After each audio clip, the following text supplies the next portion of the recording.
Olá, seja muito bem-vindo, seja muito bem-vinda. Esse é o seu Bíblia Fácil aqui na TV Novo Tempo. E nós estamos já na parte final, aí, nos últimos temas dessa nossa sequência sobre a mensagem dos 3 anjos que estão lá em Apocalipse 14, de 6 a 12.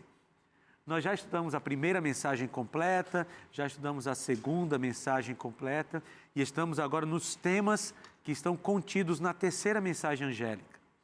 E nós temos percebido que Deus tem falado coisas especiais para o tempo do fim, o tempo que nós estamos vivendo. Se você gosta da Bíblia, se você se interessa no conteúdo bíblico, então fica aí conosco, porque a gente vai avançar hoje estudando a ira de Deus. Deus se ira, a Bíblia diz isso, mas é preciso entender como é a ira de Deus, o que é a ira de Deus, para que a gente não julgue de maneira errada esse tema bíblico. E para estudar junto comigo, nós temos os nossos amigos. Essa é a 13ª semana que estamos juntos. Já estamos aí pertinho do final, né? Temos esse tema mais 2. E o Kaique disse que vai para casa contra a sua vontade, né, Kaique? Realmente é muito gostoso a gente estudar a palavra de Deus. Os melhores amigos que eu tenho, eu formei estudando a Bíblia com eles. Estudando temas bíblicos, e a gente fez uma amizade que dura até hoje, já tem muitos e muitos anos. E eu convido você também a fazer amigos estudando a Bíblia, né? Se você quer seguir o conteúdo do Bíblia Fácil, tem alguns canais onde nós colocamos o conteúdo. Por exemplo, tem o nosso Instagram, lá no @BíbliaFácil. @BíbliaFácil, tem muitos conteúdos nossos, trechinhos dos programas, fotos, enfim. Você vai nos acompanhar mais de perto pelo nosso Instagram. E o conteúdo completo dos programas está no youtube.com/BíbliaFácil. youtube.com/BíbliaFácil. Você tem todo o nosso conteúdo, inclusive os 12 primeiros episódios dessa nossa temporada. E também está lá no ntplay.com, que é a nossa plataforma de streaming aqui da Novo Tempo. Tem um espacinho para cada programa da Novo Tempo e tem também, logicamente, o espaço do Bíblia Fácil. E nós temos a nossa página no Facebook, que é facebook.com/bibliafácil.nt. E se você quer participar aqui conosco no cenário, você pode se inscrever em novotempo.com/participe Bíblia Fácil. Nesse endereço, você faz o seu cadastro e a gente vai se comunicando e quem sabe você vem aqui, tá bom? Deixa eu pegar aqui o meu passador dos slides, porque eu quero colocar na tela o tema de hoje, a ira de Deus. Deus se ira. Vamos orar para a gente estudar esse tema? Senhor, nós vamos falar agora sobre um aspecto do teu caráter. E falar sobre o Senhor não é fácil, é uma grande responsabilidade. Então eu peço que o Senhor nos ajude, que o teu Santo Espírito ilumine a nossa mente para que possamos falar a partir do texto bíblico. É o que eu te peço em nome de Jesus. Amém. Amigos, a ira de Deus é um tema importante, mas um tema que algumas pessoas rejeitam. Porque quando a gente fala de ira, nós ligamos imediatamente essa palavra às reações humanas. As reações humanas após o pecado. E aí quando a gente olha para uma pessoa irada, a gente pensa assim, não, Deus não pode fazer isso. E realmente, quando a gente olha para um ser humano irado, a gente não pode dizer que Deus é daquele jeito, né? Porque Deus é perfeito e Ele não reage como nós reagimos. Mas algumas pessoas também rejeitam o tema da ira de Deus, porque elas dizem assim, não, eu sigo um Deus de amor. E um Deus de amor não se ira. Como se o amor de Deus e a ira de Deus fossem coisas antagônicas. Como se a ira de Deus não fizesse parte do amor de Deus. E a gente vai ver na Bíblia que a ira de Deus é um aspecto do amor de Deus. E por que eu falo isso? Porque Deus tem ira, Ele se ira em alguns momentos. Mas Deus não tem amor. Deus não tem amor em alguns momentos. Deus é amor. 1 João 4:8. Aquele que não ama não conhece a Deus, porque Deus é amor. Então, todos os atributos de Deus são demonstrações do seu amor. Porque Deus não pode deixar de ser amor para em um momento se irar. Você entende isso? Deus é alguma coisa, Deus é amor, e quando Ele está irado, Ele continua sendo amor. Quando Deus está castigando, Ele continua sendo amor. Quando Deus está punindo alguém, quando Deus está enviando juízo, por exemplo, quando Deus estava destruindo Sodoma e Gomorra, Deus não deixou de ser amor. Ele continuava sendo amor enquanto destruía Sodoma e Gomorra. E Ele fez aquilo por amor. Por amor. Tudo que Deus faz é por amor. Então, a ira de Deus também é um aspecto do seu amor. Mas a gente vive num período de pessoas tão sensíveis emocionalmente que esse assunto é rejeitado por alguns, né? Outra coisa que a gente vê às vezes, assim, as pessoas dizem, não, Deus não castiga. Mas Deus castiga, está escrito na Bíblia. Apocalipse capítulo 3, 19 e 20, ele diz, eu disciplino a todos quantos amo, né? Eu repreendo e disciplino, algumas versões dizem eu repreendo e castigo a todos quantos amo. Então Deus sim castiga, mas todas as ações de Deus são regadas de amor, mesmo quando é uma ação punitiva. Então vamos aqui para a ira de Deus. Vamos relembrar, né, as 3 mensagens angélicas. Nós já passamos por essas 2 aqui, mas vale a pena relembrar. Você que está aí na sua casa, se por acaso chegou agora no Bíblia Fácil, nós estamos já há 13 semanas estudando sobre as 3 mensagens angélicas, que estão em Apocalipse 14, 6 a 12. E se você perdeu, a gente já estudou todos os aspectos da primeira mensagem, da segunda, estamos na terceira. Mas vamos lê-las aqui. Vi outro anjo voando pelo meio do céu, tendo o evangelho eterno para pregar aos que habitam na terra, e a cada nação, tribo, língua e povo, dizendo em voz forte, temam a Deus e deem glória, pois é chegada a hora que Ele vai julgar. E adorem aquele que fez o céu, a terra, o mar e as fontes das águas. Seguiu-se outro anjo, o segundo, dizendo, caiu a grande Babilônia, que fez com que todas as nações bebessem do vinho do furor da sua prostituição. Seguiu-se a estes outro anjo, o terceiro, dizendo com voz forte, se alguém adora a besta e a sua imagem e recebe a sua marca na testa ou na mão, também esse beberá do vinho do furor de Deus, preparado sem mistura no cálice da sua ira, e será atormentado com fogo e enxofre diante dos santos anjos e na presença do Cordeiro. A fumaça do seu tormento sobe para todo sempre, e os adoradores da besta e da sua imagem, e quem quer que receba a marca do nome da besta, não tem descanso algum, nem de dia, nem de noite. Aqui está a perseverança dos santos, os que guardam os mandamentos de Deus e a fé em Jesus. E é nosso tema de hoje, a ira de Deus. Na Bíblia, a Bíblia usa alguns recursos para representar a Deus. 2 deles são o antropomorfismo e a antropopatia. Faltou um R aqui, tá bom? Antropomorfismo e antropopatia. O que são esses 2 recursos que Deus usa? Ou que a Bíblia usa, né? Os autores bíblicos usam, inspirados pelo Espírito Santo. O antropomorfismo é quando Deus recebe características humanas, né? O Pai nunca foi visto. Jesus, Ele se revelou para nós. Mas a Bíblia fala dos ouvidos de Deus, a Bíblia fala da voz de Deus, a Bíblia fala de características corporais de Deus que são semelhantes às nossas. Isso é chamado de antropomorfismo. E a antropopatia é quando Deus recebe sentimentos humanos. Então, os autores bíblicos compararam, né? Então, Deus se arrependeu, lá em Gênesis capítulo 6, Deus ama, Deus odeia, Deus tem carinho, Deus cuida e Deus se ira. Então, esses são 2 recursos que os autores bíblicos usaram para retratar a Deus, né? Uma linguagem humana para falar de Deus. E eles também usaram a palavra ira. E a nossa grande pergunta de hoje é: Deus se ira? E a resposta eu já vou adiantar para vocês. A resposta é um claro e sonoro sim. Deus se ira, isso é claro na Bíblia.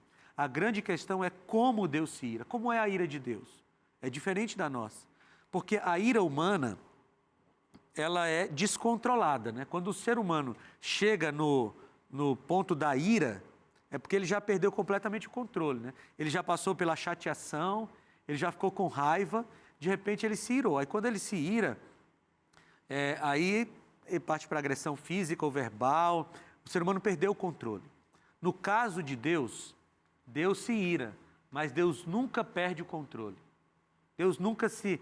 Você não vai encontrar em um momento da Bíblia ou da eternidade Deus fazendo uma coisa porque ele ficou irado. Nós pais, aqueles que são pais, sabem que de vez em quando a gente comete erros porque a gente se deixou levar pela ira. E a coisa mais perigosa na vida dos pais é punir os seus filhos quando o sangue está fervendo. E o sangue ferve às vezes, né? Aquelas criaturinhas pequenas às vezes fazem umas coisas que a gente, nossa, não gostei e tal. Mas o ideal, e os educadores falam disso, né? É você se acalmar e punir o seu filho, porque os filhos precisam ser punidos depois que passou a ira, para você não fazer uma coisa desproporcional, não é? Mas Deus é um pai que não se ira de maneira descontrolada. Olha lá, Romanos capítulo 11, versículo 22. Abre tua Bíblia, esse texto é importante. E parece que esse texto é esquecido por alguns cristãos. Romanos capítulo 11, versículo 22. 11, 22. Muito bem. Sumaia, você já encontrou Romanos 11, 22? Por favor, lê para a gente. Considere, pois, a bondade e a severidade de Deus para os que caíram. Mas... Tá certo, né? Para os que caíram. Severidade, mas para com você a bondade de Deus, desde que você permaneça nessa bondade. Do contrário, também você será cortado. Veja, quem escreveu isso aqui foi o apóstolo Paulo, no contexto de Romanos. E eu gosto da Bíblia porque ela não deixa brechas assim, ela vai preenchendo todas as brechas. Romanos é um livro que Paulo fala majoritariamente sobre a graça de Deus. Você vai olhar, Paulo faz uma teologia da graça. Ele explica como é a graça de Deus, como as pessoas são salvas, que as pessoas são salvas pela graça, que Deus quer salvar a todos. Paulo explica tudo isso. E dentro do contexto da graça de Deus, Paulo fala uma coisa, uma preciosidade dessa. Ele diz: considerai, pois, a bondade e a severidade de Deus. Para com os que caíram, severidade. Mas para contigo a bondade de Deus, se nela permaneceres. De outra sorte também tu serás cortado. Então veja, Deus é severo, está escrito aqui, Deus é severo. E os seres humanos, Paulo está falando aqui para os cristãos romanos, ele está dizendo assim: ei, vocês precisam considerar esses dois aspectos de Deus. Deus é bondoso, Deus é longânimo, mas ele também é severo. E quando é que isso acontece? A severidade de Deus aparece quando ele encontra com gente que resolveu não permanecer na sua bondade. E aqui tem um ponto. A ira de Deus não é contra pessoas que ele não gosta, porque Deus ama todos os seres humanos. A ira, a severidade de Deus é contra pessoas que escolheram se colocar nessa posição. Você leu comigo ali, ó. Se você permanecer na bondade de Deus, você não vai conhecer a severidade de Deus. Mas a Bíblia diz sim que Deus é severo, Deus se ira, e a gente precisa considerar isso. E a gente vive num período do cristianismo que muita gente só quer falar do amor de Deus, e eu repito, como se isso fosse separado do restante dos seus atributos. E eu ouvi alguém certa vez dizer assim: não fale da lei, não fale de pecado, fale só do amor. Bem, quando a gente fala do amor de Deus, a gente fala dele completo, da sua lei, da sua bondade, da sua longanimidade e da sua severidade também. Paulo diz, considerai, pois, a bondade e a severidade de Deus. Portanto, a resposta para Deus se ira é sim, Deus se ira, considere a sua bondade e a sua severidade. E amigos, quando a gente estuda a Bíblia, a gente consegue encontrar essas verdades maravilhosas do texto bíblico. A grande questão dos cristãos é que quando um cristão não estuda a Bíblia, ele começa a criar um Deus à sua imagem. Entende? Quando o cristão não estuda a Bíblia, ele começa a criar um Deus que age como ele age, que gosta do que ele gosta. Então, o grande segredo da vida cristã é você estudar a palavra. E para ajudar você a estudar a palavra, especialmente o livro do Apocalipse, eu quero oferecer para você esse guia de estudos. Bíblia Fácil, Apocalipse. Esse guia de estudos vai para a sua casa sem custo algum. Por que ele vai para a sua casa sem custo algum? Porque os anjos da esperança já pagaram. E nesse mês, o mês de abril, nós estamos comemorando o aniversário do Anjos da Esperança, mês de maio, desculpe. O mês de maio é o aniversário do Anjos da Esperança. E nesse mês, nós estamos comemorando aqui na Novo Tempo o aniversário desse departamento que sustenta Novo Tempo. Os Anjos da Esperança é que sustenta Novo Tempo. Então eu quero te pedir uma coisa, você que já é Anjo da Esperança, no mês de aniversário do Anjos, dê um presente para o Anjo da Esperança. Dê um presente para Novo Tempo. Se você já é anjo, dê um presente, um extra para Novo Tempo, ou aumente a sua doação como uma forma de presentear a Novo Tempo. Eu tenho certeza que a Novo Tempo tem beneficiado a sua vida. E quando a gente pede uma doação aqui, por dois motivos principais. Primeiro, porque a Novo Tempo depende dos Anjos da Esperança. Sem os anjos a gente não existiria. Segundo, é porque a Novo Tempo precisa continuar a enviar estudos bíblicos, a produzir programas, a trazer convidados, e a gente precisa disso. Então, no mês de aniversário do Anjos, dê um presente para o Anjos da Esperança, faça uma doação extra, aumente sua doação. Mas eu estava falando aqui do presente que o Anjos manda para você. Esse guia de estudos pode ir para a sua casa sem custo algum. Você só precisa pedir. É o único trabalho que você vai ter, pedir. O resto a gente faz. Aqui tem o WhatsApp, você manda uma mensagem para esse WhatsApp dizendo eu quero o guia de estudos Apocalipse, e a gente vai mandar um link para você, você vai clicar nele e fazer o seu cadastro, tá? Pode colocar os seus dados com tranquilidade, eles ficam bem guardados aqui, e a gente usa só para mandar a revista para a sua casa. Ou você pode entrar no link novotempo.com/escola bíblica. Lá você vai encontrar a imagem dessa revista, você clica nela e aí faz o seu cadastro da mesma forma, e é só esperar que vai para a sua casa sem custos. Vamos continuar aqui então. Vimos que Deus se ira, e aqui há um dado bíblico interessante. No Antigo Testamento existem 714 expressões que apontam para a ira, ok? Dessas 714, 518 falam sobre a ira divina e 196 sobre a ira humana. Então veja que no Antigo Testamento a ira de Deus é muito mencionada,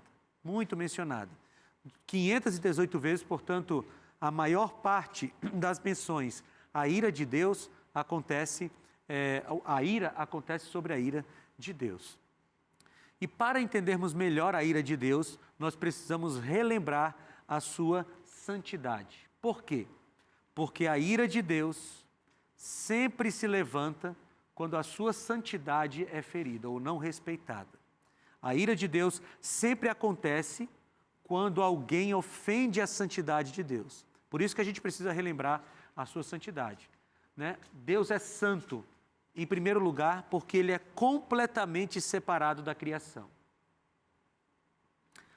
Amigos, Deus está num patamar de completa separação da criação.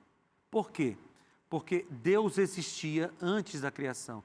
Quando Deus chegou para a terra e disse haja luz, ou melhor, antes, né? Quando Ele criou os céus e a terra, o material inorgânico, Ele já existia, Ele é eterno. Quando ele disse haja luz, quando ele disse que os animais surjam, que a vegetação surja, quando ele criou os seres humanos, ele já existia, ele é completamente separado. E essa é uma noção que a gente não pode esquecer. Deus não é nosso amiguinho de escola. Deus não é nosso amiguinho de futebol, embora ele seja o nosso amigo de todos os momentos. E como é que a gente equaciona isso? Quando eu falo que Deus não é nosso amiguinho de futebol, é porque Ele não está lá para aprovar tudo que a gente faz no futebol. Eu costumo dizer que Deus não é o pai do céu, ou melhor, Deus é o pai do céu, não é o avô do céu. Eu não quero ofender os avós aqui, mas eu vou explicar. É que o avô, naturalmente, o avô está lá para mimar o netinho. Quem é que educa? Normalmente, quem educa é pai e mãe. Que vai fazer, o avô diz assim, não, deixa o menino, né? Vem cá, você quer comer o quê, meu netinho? Né? Quando meu filho chega na casa da vovó, nossa, sei lá, ela faz tudo o que ele quer. E vó é para isso mesmo, né? Quem educa é pai e mãe. Mas por que eu digo que Deus não é o avô do céu? Porque Deus não está lá no céu para aprovar tudo o que a gente faz. Deus não está lá no céu para dizer assim, eu te entendo, filho, continua no teu pecado. Não, não é isso que Deus faz. Deus é pai do céu. E como pai Deus, educa, Ele corrige, Ele pune. Deus é o pai do céu. Então Deus é completamente separado da criação. Vamos ver alguns textos bíblicos para a gente passear por essa verdade. Êxodo capítulo 15, versículo 11, diz assim, ó Senhor, quem é como Tu entre os deuses? Quem é como Tu, glorificado em santidade, terrível em feitos gloriosos, que opera as maravilhas? Então, o autor bíblico está exaltando o nome de Deus e dizendo que não tem ninguém igual a Deus. Ninguém igual a Deus. 1 Samuel 2:2. Não há santo como o Senhor, porque não há outro além de ti. A rocha não há nenhuma como o nosso Deus. Então, essa é uma verdade que precisa ficar fixa na nossa mente. Deus é diferente de nós. Ele está infinitamente superior a nós. E quando é que nós vamos ser iguais a Deus? Quando? Nunca. Pastor, no céu.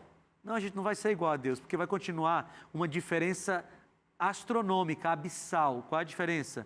Ele é o Criador, nós somos a criatura. Nós nunca seremos iguais a Deus, nem quando formos perfeitos depois da volta de Jesus. Porque vai continuar a diferença entre Deus e criatura, entre Criador e criatura. Mas nós seremos muito mais semelhantes a Ele e a gente tem que buscar isso, semelhança com Cristo, mas nunca igualdade, porque a gente não consegue.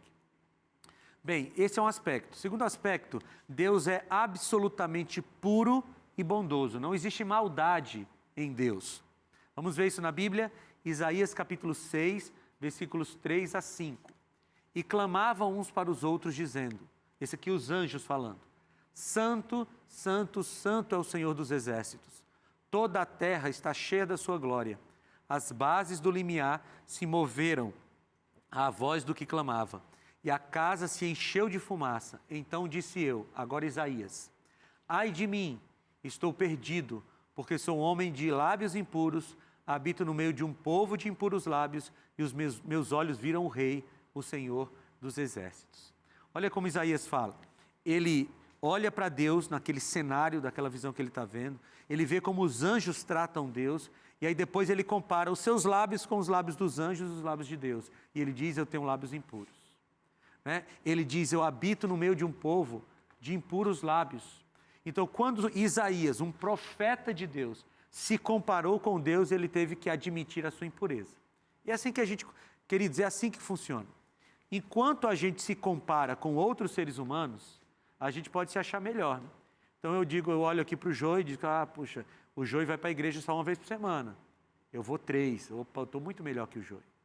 Eu olho aqui para o Macalister e digo, olha, o Macalister lê a Bíblia uma vez por dia, eu leio 2. Então, estou muito melhor que ele. Todas as vezes que a gente se compara com outro ser humano, a gente se acha bom. A gente acha que está tudo bem com a gente. Mas quando a gente tira o nosso olhar de comparação do horizontal e a gente vai para o vertical, quando a gente se compara com Deus, Aí, amigo, não tem como a gente se achar bom. Não tem como a gente achar que nós estamos bem. Quando a gente se compara com Deus, a gente sempre precisa crescer mais espiritualmente, crescer mais nos relacionamentos, crescer mais na espiritualidade, enfim. Quando a gente se compara com Deus, isso acontece. Acontece o que aconteceu com Isaías. A gente percebe a nossa impureza. Apocalipse capítulo 15, versículo 4. Quem não temerá e não glorificará o teu nome, ó Senhor? Pois só tu és santo. Por isso, todas as nações virão e adorarão diante de ti, porque os teus atos de justiça se fizeram manifestos. E vamos entender isso, né? Essa afirmação de João, que só tu és santo, alguém poderia dizer, não, está em contradição, porque a Bíblia diz que nós somos santos também. Mas João está dizendo que só Deus é santo como Ele é. Nenhum ser humano é santo como Deus, porque Deus é santo, um santo que é eterno, um santo que é imortal e um santo que é Deus. Deus. Só Ele é santo como Ele é. Muito bem. E aí a gente tem o exemplo de Uzá. Abra sua Bíblia em 2 Samuel, capítulo 6. 2 Samuel, capítulo 6. Porque o exemplo de Uzá nos ajuda a entender algumas coisas importantes sobre a glória de Deus, sobre a santidade de Deus. 2 Samuel, capítulo 6, versículos de 4 a 8. 2 Samuel 6, 4 a 8. Fernanda, você já encontrou? Você pode ler para a gente, 2 Samuel 6, 4 a 8. Levaram-no com a arca de Deus da arca de Abinadab, que estava no outeiro, e Aiô ia adiante da arca. Davi e toda a casa de Israel alegravam-se perante o Senhor com toda sorte de instrumentos de pau de faia, com harpas, com saltérios, com tamborins, com pandeiros e com símbolos. Quando chegaram à eira de Nacon, estendeu Uzá a mão à arca de Deus e a segurou, porque os bois tropeçaram. Então a ira do Senhor se acendeu contra Uzá, e Deus o feriu ali por esta irreverência, e morreu ali junto à arca de Deus. Desgostou-se Davi, porque o Senhor irrompera contra Uzá, e chamou aquele lugar Pérez Uzá, até o dia de hoje. Muito obrigado. Esse episódio de Uzá é muito esclarecedor sobre a ira de Deus e nós vamos estudá-lo com mais calma depois do nosso intervalo. Vai lá, bebe uma água, mas volta que a gente vai continuar com o seu Bíblia Fácil.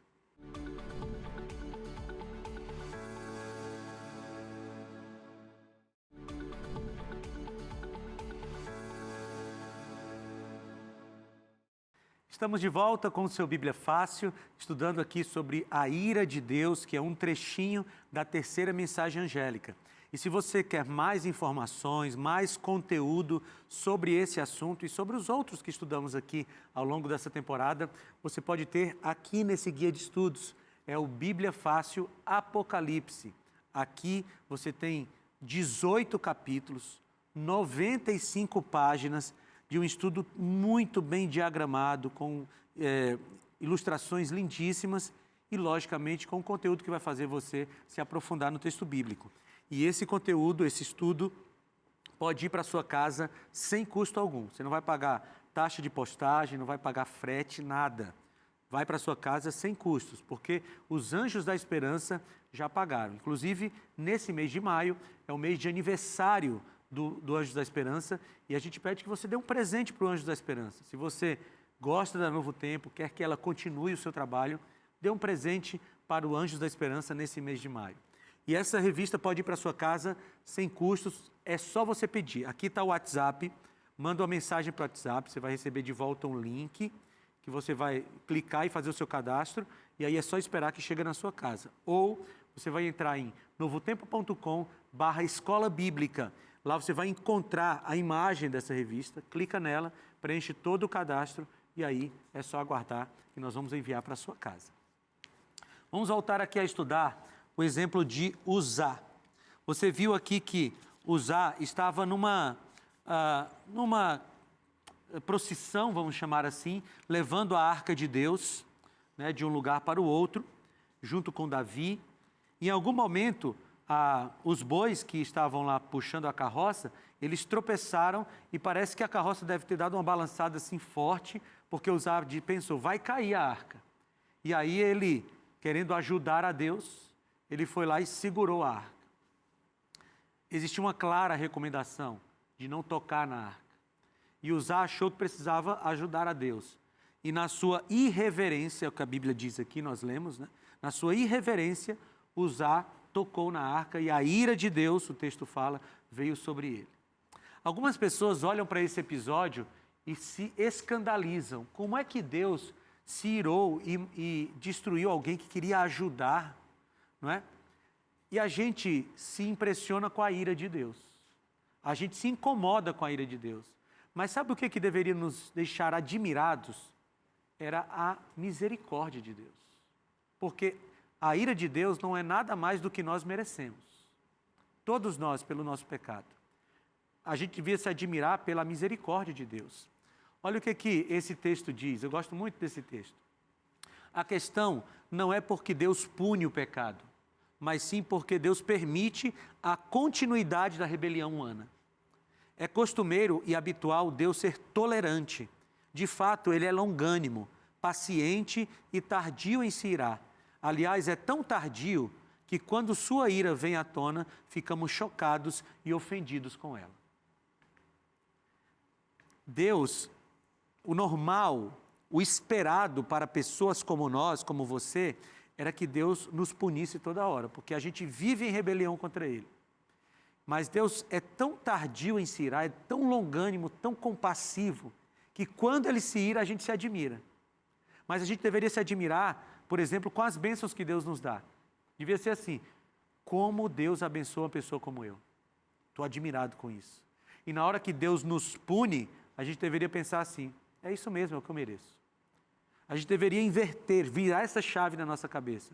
Se admirar com a misericórdia de Deus e estar acostumado com a ira de Deus sobre pecadores. Deveria ser assim, porque esse é o natural para pessoas como nós. Mas a gente é o contrário, a gente se admira com a ira de Deus e parece estar muito acostumado com a graça de Deus. A graça de Deus deveria nos fazer ficar admirados todo dia. Muito bem. A justiça e o amor de Deus é outro aspecto para a gente entender a ira de Deus. Justo és, Senhor, e retos os teus juízos. Salmo 119, 137. Aquele que não ama, não conhece a Deus, pois Deus é amor. Já citei esse texto para vocês. Então, a justiça e o amor são dois aspectos de Deus que nos ajudam a entender por que Ele se ira. Lembrando que o amor, né, Deus, Ele tem justiça, Ele pratica justiça, Ele é justo e Ele é amor. É a essência de Deus. Os atributos de Deus são inseparáveis. E a gente volta para aquele texto inicial. Considerai, pois, a bondade e a severidade de Deus. Para com os que caíram, severidade, mas para contigo a bondade de Deus. Se nela permaneceres, doutra sorte, também tu serás cortado.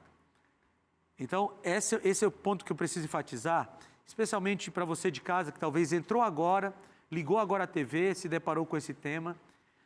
Não existe separação entre os atributos de Deus. Estão todos dentro da caixa do amor. Posso usar essa metáfora?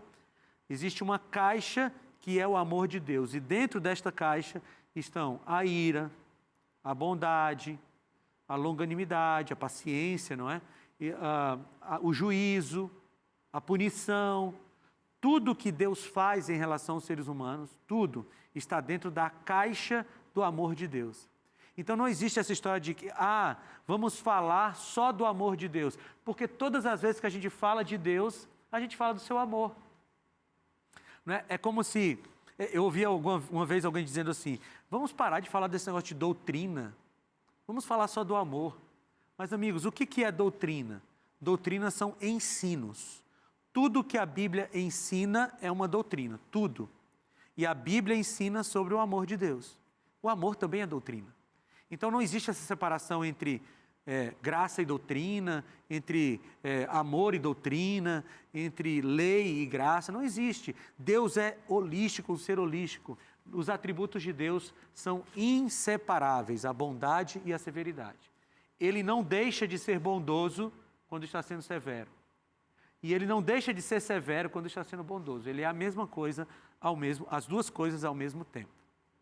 A ira de Deus é diferente da ira dos homens. E eu já falei com vocês isso porque a ira dos homens é impulsiva, descontrolada, e a ira de Deus é perfeita, perfeita. Deus se ira quando? Deus se ira quando sua lei é quebrada. Vamos lá para Êxodo capítulo 32. Êxodo capítulo 32.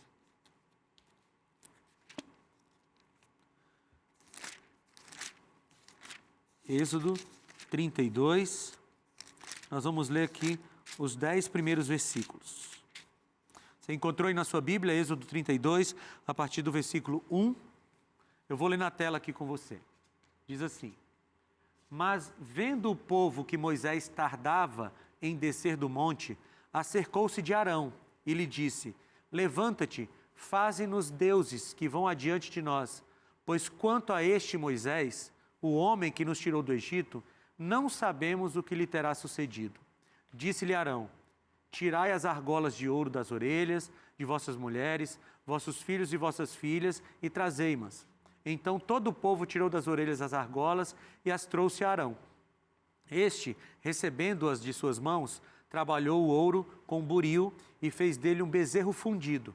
Então disseram: São estes, ó Israel, os deuses que te tiraram da terra do Egito.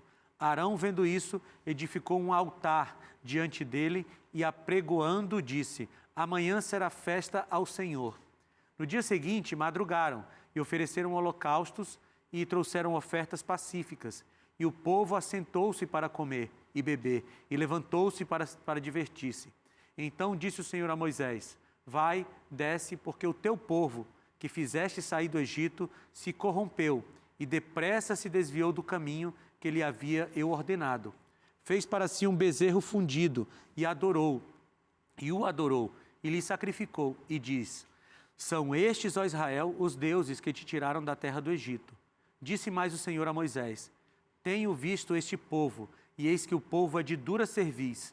Agora, pois, deixa-me para que se acenda contra eles o meu furor, e eu os consuma diante de ti, farei uma grande nação. E de ti farei uma grande nação. Por que Deus tirou aqui? Deus tirou porque o povo quebrou o primeiro, o segundo e o terceiro mandamentos. O povo teve outro Deus, e olha que ingratidão, né? O povo disse: esse bezerro de ouro é o Deus que tirou vocês do Egito. Né? Como se aquele bezerro de ouro abrisse o mar vermelho, colocasse uma nuvem, né? Então, quando os mandamentos de Deus são quebrados, Deus se ira. E a gente está falando aqui, pensando nos 10 mandamentos e pensando em todos os mandamentos que Deus colocou em sua palavra, né? Todas as ordenanças de Deus. Então, quando a gente quebra os mandamentos de Deus, Deus se ira contra nós. E a gente precisa avaliar a nossa vida a todo momento. Né? A gente precisa pegar o padrão do caráter de Deus, que são os seus 10 mandamentos, e todos os dias comparar a nossa vida com eles, para que a gente não acenda a ira de Deus contra nós. Então, Deus se ira quando seus mandamentos são quebrados. Deus se ira diante da crueldade humana. Isaías capítulo 2, versículos 12 a 17. Isaías 2, 12 a 17. Você abre aí na sua Bíblia, eu vou ler aqui na tela para você. Isaías capítulo 2, 12 a 17. Olha o que Isaías escreveu. Porque o dia do Senhor dos exércitos será contra todo soberbo e altivo, e contra todo aquele que se exalta, para que seja abatido, contra todos os cedros do Líbano, altos, muito elevados, e contra todos os carvalhos de Bazã, contra todos os montes altos, e contra todos os outeiros elevados, contra toda torre alta, e contra toda muralha firme, contra todos os navios de Tarsis, e contra tudo o que é belo à vista. A arrogância do homem será abatida, e a sua altivez será humilhada. Só o Senhor será exaltado naquele dia. Amigos, Deus se ira quando um ser humano é arrogante. Deus se ira quando um ser humano é cruel. Deus se ira quando o ser humano maltrata um que tem menos força que ele. Deus se ira quando o ser humano é cruel com os pobres. Deus se ira quando o ser humano é preconceituoso. Deus se ira quando o ser humano revela a sua natureza ruim. Então, quando a gente encontra alguém que está precisando de ajuda, por exemplo, alguém que está na rua precisando de comida, a gente precisa ajudar. É doutrina bíblica isso também. Nós precisamos cuidar dos pobres, nós precisamos cuidar dos doentes, precisamos cuidar daqueles que são desamparados. Precisamos fazer isso. É parte da vida cristã. Né? Lá em Mateus, quando Jesus está falando sobre o dia do seu retorno, ele disse, né? Eu tive fome, vocês me deram de comer, tive sede, vocês me deram de beber, eu estava preso, vocês foram me visitar. Então, essas atitudes de amor ao próximo também são atitudes esperadas de um cristão. E Deus se ira, nós vimos aqui, quando alguém é cruel, quando alguém é arrogante, quando alguém é altivo. Deus se ira, isso causa a ira de Deus também. Deus se ira com a falsa adoração. Apocalipse capítulo 9, capítulo 14, 9 a 12. Nós já estudamos isso aqui diversas vezes e agora nós estamos estudando esse trecho do cálice da sua ira. É a terceira mensagem angélica, né? Seguiu-se a este outro anjo, o terceiro, dizendo com voz forte: se alguém adora a besta, ok? Falsa adoração. Se alguém adora a besta e a sua imagem e recebe a sua marca na testa ou na mão, também este beberá do vinho do furor de Deus, preparado sem mistura no cálice da sua ira. Então, Deus se ira quando você adora de maneira falsa. Sumaia. Pastor, eu tenho uma dúvida. Aham. E como fica as pessoas que nascem naquela sociedade, tipo igual o pessoal da Índia, que tem outros Tem as deuses? castas, né? E tem os outros deuses. Aham. Como que fica? O que Deus fala deles? Porque eles não conhecem a Bíblia. Isso. A Bíblia ela apresenta um Deus que respeita o conhecimento das pessoas. Ninguém vai ser cobrado pelo que não conhece. Por outro lado, Sumaia, Romanos capítulo 1 diz que Deus se apresenta para todas as pessoas através da natureza. Deus se apresenta para todas as pessoas através da consciência. Então, Deus tem jeitos diferentes de se revelar. Então, todas as pessoas que serão salvas ou perdidas tiveram, de alguma forma, uma revelação de Deus, nem que seja pela natureza. Né? O Salmo 19 diz que os céus proclamam a glória de Deus e o firmamento proclama a glória das suas mãos. Então, se uma pessoa só teve condições de conhecer a Deus pela revelação geral, que é a natureza, então ele vai ser cobrado só pelo que ele sabe. Se ele teve a oportunidade de conhecer a Bíblia, então ele vai ser cobrado pelo que ele sabe. Então, quanto mais você conhece, mais você vai ser cobrado. Então, Deus, na sua infinita sabedoria, vai dar um jeito de se revelar para o povo da Índia, para o povo do Oriente Médio. Né? Eu citei para vocês em alguns episódios atrás que eu li um livro. No Oriente Médio, tem muita gente sonhando com Cristo. Né? E na Índia, hoje, nós temos um trabalho missionário tremendo do cristianismo. Tem muita gente se convertendo ao cristianismo. Então, Deus vai julgar cada pessoa de acordo com o que ela conhece. E a sua pergunta pode completar, depois eu termino. Então, não é certo a gente falar que eles estão errados, né? Até eles não conhecerem a verdade. A gente não pode dizer que eles estão perdidos. Porque esse julgamento de salvo ou perdido é um julgamento que está para Deus. E pode ser que dentro do que eles conhecem do Deus verdadeiro, eles sejam muito mais fiéis do que nós dentro do que a gente conhece. Então, esse julgamento de salvo ou perdido é um julgamento que só Deus pode fazer. Porque Deus vai julgar de acordo com o que a pessoa conhece. E aí eu ia falar, vocês que passaram aqui, passarão 15 semanas estudando a Bíblia profundamente, vocês têm uma responsabilidade muito grande agora. Porque vocês conhecem e Deus vai cobrar de vocês tudo o que vocês conhecem. Então vocês poderiam não ter vindo, mas vieram, agora vocês conhecem e precisam se responsabilizar pelo que conhecem. Ok? A ira, então, é a reação divina diante do mal. E aí, queridos, a gente tem uma responsabilidade, né? Eu vou aproveitar isso que eu estava falando aqui para a Sumaia e falar com vocês, todos, e você de casa também, Porque à medida que a gente vai abrindo a palavra de Deus, vai estudando a palavra de Deus, vai conhecendo a palavra de Deus, o que Ele quer para a gente vai aumentando a nossa responsabilidade. E a gente precisa atender ao chamado de Jesus. Tem um texto de Paulo que ele diz: se hoje ouvirdes a voz de Deus, não endureçais o vosso coração.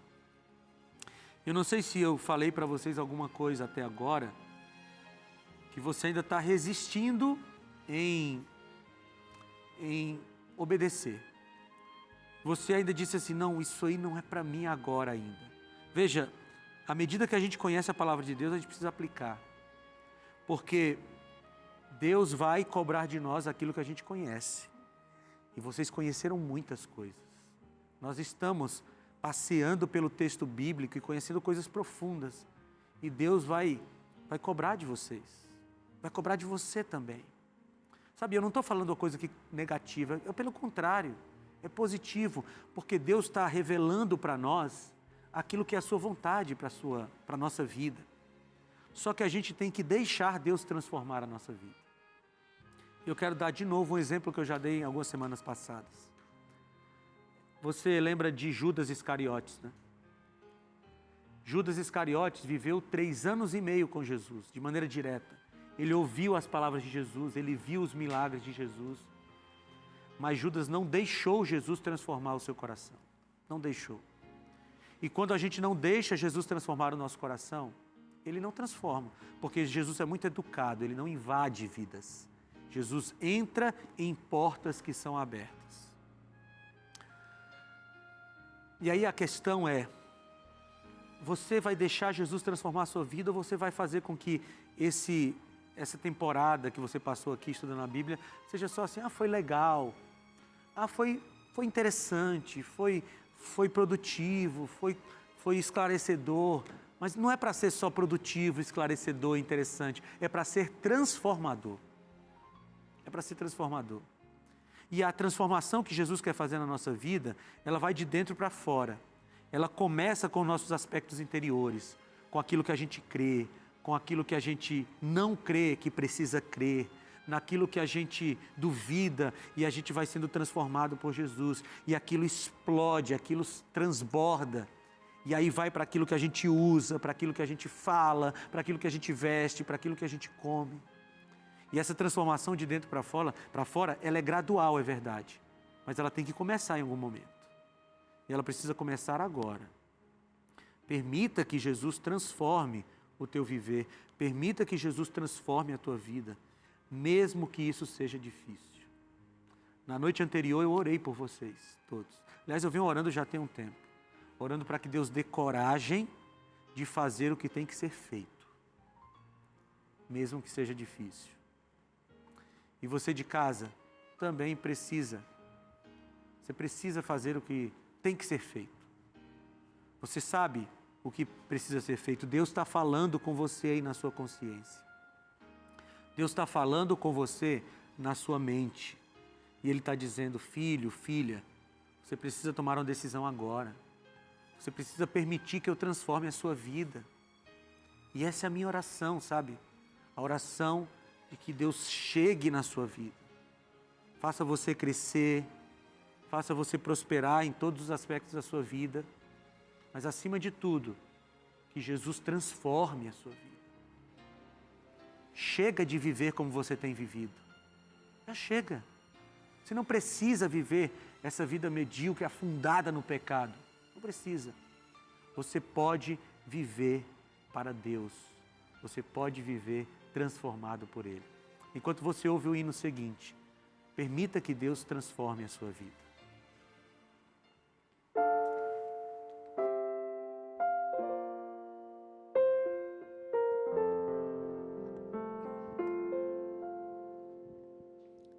De todo o meu coração quero pedir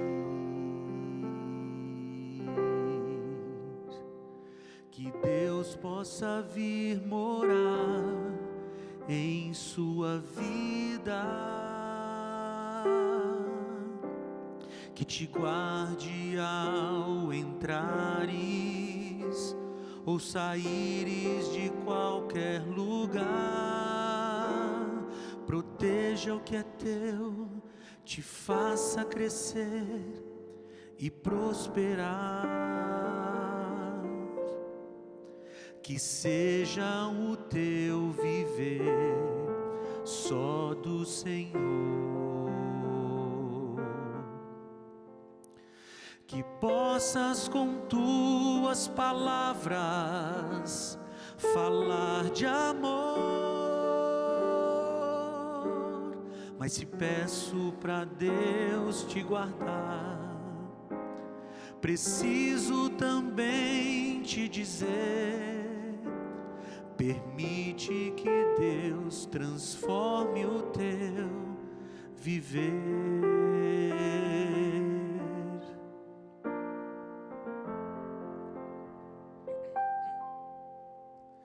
De todo o meu coração quero pedir que Deus possa vir morar em sua vida, que te guarde ao entrares ou saíres de qualquer lugar. Proteja o que é teu, te faça crescer e prosperar. Que seja o teu viver só do Senhor. Que possas com tuas palavras falar de amor. Mas se peço para Deus te guardar, preciso também te dizer: permite que Deus transforme o teu viver, para que vivas sem medo e sem culpa, para que encontres a paz do Senhor, sem perder a esperança de ver Jesus voltar.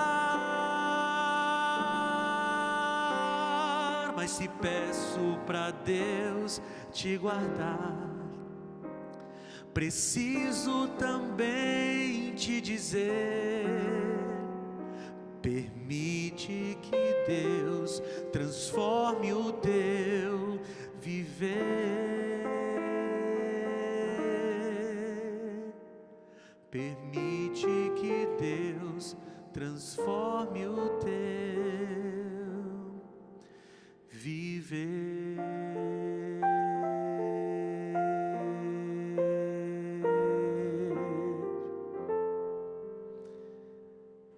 Essa oração eu tenho feito todos os dias, por mim, por você,